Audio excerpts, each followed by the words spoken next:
Last year was a bad time. Everything just went wrong.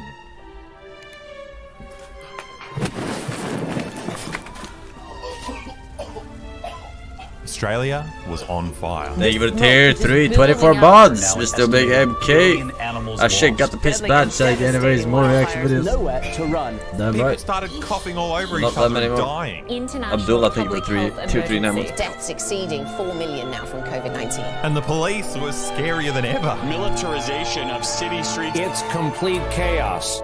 But it was a pretty good year for someone. Oh! We got a Charizard!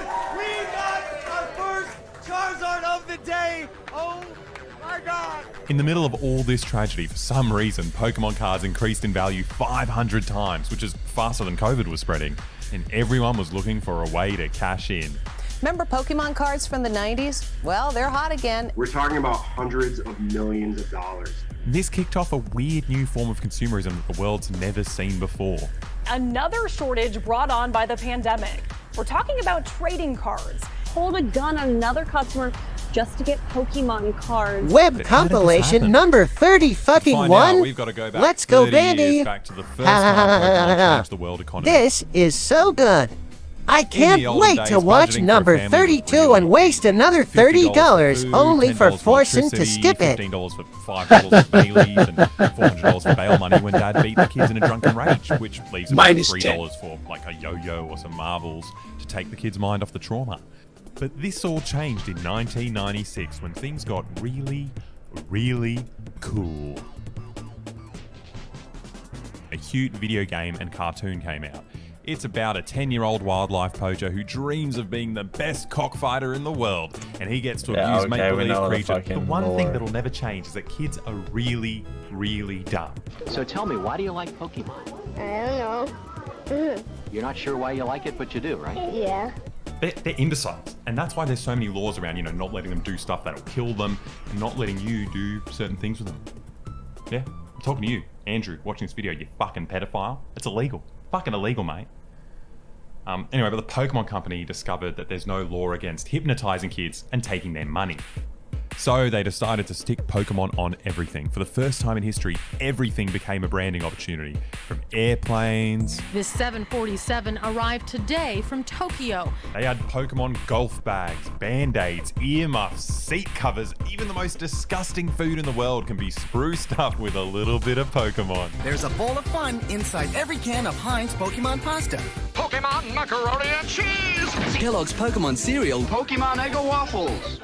And this unique form of marketing made it the biggest media franchise ever to exist. If you hadn't known it before, know it now. Pokemon is big. The biggest trend in kids' toy history, it's You know my videos aren't funny. And suddenly there was no more money for Dad's bail. It all went to cheap bits of branded plastic for the kids. Can you blame them? Pokemon hijacked the culture so thoroughly that it developed its own language.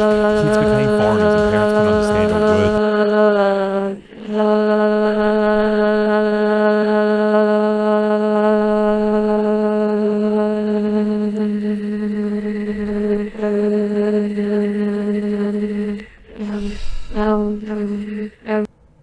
They were saying.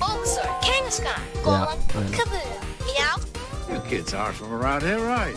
The only way to interact with your kids is to buy more Pokemon branded stuff. The company kept making money and the kids just got dumber and dumber. Discovered the balls could suffocate young children. Once you put them up to your mouth and you suck on them, it kind of sticks to your mouth and then you can't get any air and then you pass away. Now, this might not seem that strange now, but at that time, this level of branding had never, ever happened before. Pass away.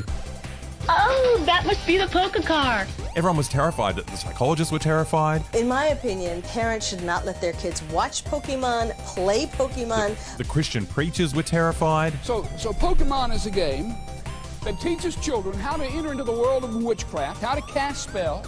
But the bread and butter of Pokemon merchandise were the cards. You've got hundreds of these cards. Yeah, and I've got a lot more at home. The company found out that you can print out millions of identical pictures on a piece of cardboard and sell it to kids, and they'll be convinced that they have to buy all of them. Just hurry up. to, you know, get everything as quickly as possible. Now, these cards were absolutely useless. No one played or even knew how to play the supposed card game. And if you excuse me? claim that you knew, you're a fucking liar or... No, I'm not. I'm just a fucking boomer. Or a nerd, which is worse. So, yeah, no one in my school played. We just wanted to have all the cards, you know? We were just following orders. Can't read fucking English in Australia, or what? The tagline for the show is literally a command to buy everything they could possibly sell you. But some cards were printed less than others in an attempt to make them artificially rare, which very conveniently were the cards for the coolest Pokemon who were advertised in all the boss battles in the show. And they're all Charizards, which is the #1 Pokemon guy. So statistically speaking, you'd have to buy thousands of Doug Trio cards before you have... Didn't make up rules, no. There was this one kid in my class who had an older brother by like 6 or so years who knew the rules, and there were like weekly tournaments at the local game. I'm gonna go ahead and say game. Purple logo, I think.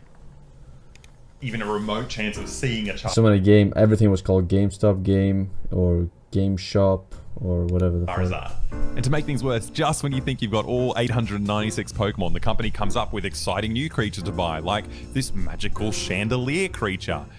Any mundane household item could be a Pokemon, you know? We might look at this and just see a boring fucking cup, but the geniuses at Pokemon look at it and they see a magical Sinistee. And this is just a keychain, right? Or is it Klefki? And then when you run out of random household items to rip off, you just put a blonde wig on already existing Pokemon and, mate, you just made $1 billion. How good's that? Pokemon actually pulled off the first and most successful merch drop in history. They made $90 billion and taught every other company how to do it. Although, to be fair, companies like this are only able to make insane profits because the people who make their cheap plastic merchandise are paid next to nothing, and the company isn't held responsible for all their plastic crap that ends up polluting the environment. But after 2001, things changed. Pokemon was dying down. Some say it was because they successfully milked every family in the world and they reached their logical limit when they started selling Pokemon penis socks. Others say that the brand struggled to recover after one of the poker planes smashed into the World Trade Center. What? Either way, our relationship to Pokemon changed when that first generation of consumers became adults, right? So they just started buying adult stuff like wine, haircuts for their dogs, hoodies, 200 versions of the same barbecue, and every kind of pot plant. But for some people, it never changed. A proud subculture of full-grown adult nerds survived. They based their entire personality on following the orders of some marketing company from the 90s. They were still trying to catch them all. But I can't really blame them, you know. Sometimes I think about my old Pokemon cards and I'm mesmerized. Bright colours, a line board, the memory. What the fuck are you saying? Beat up that card just the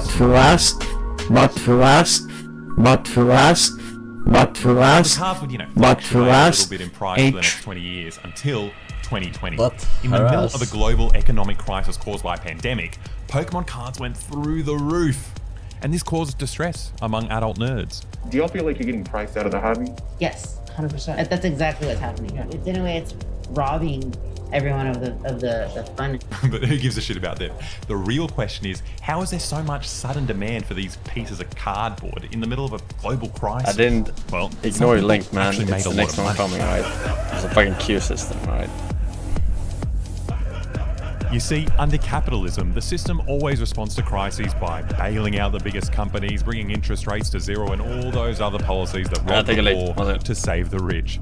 All these rich people were suddenly even richer than before, and they were looking for brand new things to invest in. And Pokemon cards became just another stock that they could play with, you know, buy low, sell high, hoping to ride their Pokemon stock portfolio all the way up to the level of Jeff Bezos. If you guys don't know what Pokemon is, you're in need of some serious remedial toy education. On the other hand, while we assume that, you know, non-essential items are the first things to go during a global crisis, actually every time we have a crisis, the opposite thing happens. The entertainment industry always seems to thrive in these periods. The Great Depression was also the golden age of Hollywood, and people who had any money left rushed to the cinema, trampling all the dead and starving people on the street so they could watch a nice movie and take their mind off how depressing the world was.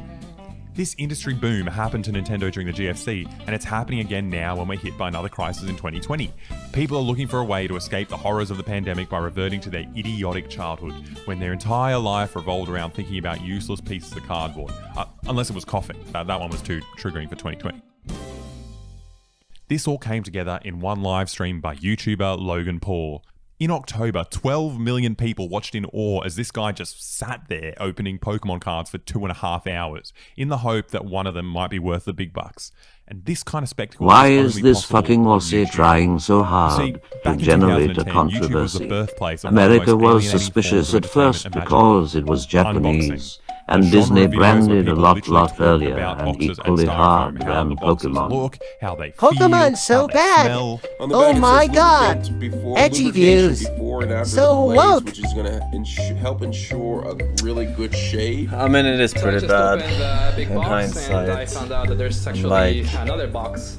Cringing at the fact that the parents have buy these fucking cards. Cool, the entire inside of the shipping box was themed for the Xbox Series X. A nice little touch there from Microsoft. There is a QR code for easy reading of instructions, which I really like. And I also want to test something. If I have a little nibble on the side here, yeah, that's Sony's signature bitter cardboard taste. Unboxing videos revealed the extent of this addiction, as we're even entertained by the spectacle of someone else unboxing a new commodity. And this somehow became one of the most popular genres on the internet. And Pokemon cards have found their home in the unboxing genre. Hundreds of channels popped up where millions of people vicariously watched someone opening a packet of Pokemon cards, leaving a trail of plastic in their wake. There's a lot of refuse. Now, Logan Paul is obviously bigger and stronger and hotter than all those other Pokemon nerds, and he did something radically different. People weren't watching him open his own Pokemon cards. These are other people's cards. Oh my God, Kevin Teller, congratulations! We pulled our first edition Charizard. Kevin Teller, I wish I could see this guy's face right now. People would purchase these cards for themselves, and then Logan Paul would step in and film Untriggered himself by enjoy videos. the unboxing experience on their behalf. Now, this one video, Logan Paul created a form of consumerism that's never existed.